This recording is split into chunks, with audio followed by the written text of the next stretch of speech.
I am here with a patient who happens to also be one of our employees. And Deuk Spine Institute developed a new way of treating knee pain that does not involve open surgery. It's done with 3mm incisions this big around the knee to basically kill the pain that comes from arthritis in the knee. And you had this procedure done? Yes. And when did you have it done? How many weeks ago?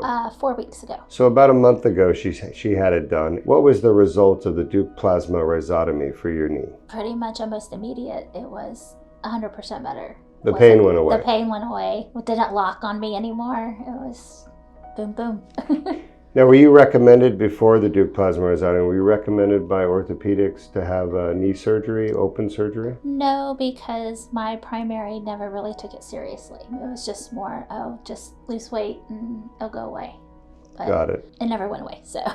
And of course, it's hard to lose weight when you can't walk because Right. your knees hurt all the time. Yes. So now with your knee not hurting anymore, are you happy about that? I am. I'm very happy about that. Exciting, huh? It's very exciting. I do want to say you were back to work the next day after Yes. your procedure, so you didn't take time off, did you? No time off. Just the time off to hop over next door to have it done Yeah. that afternoon. So Outpatient. outpatient, yes. It took probably 15-20 minutes, and you have 3 little cuts on your knee. Yes. Which you can show them to us if you want. Okay.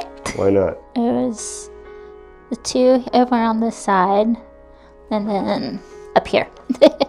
Yes, right here. There.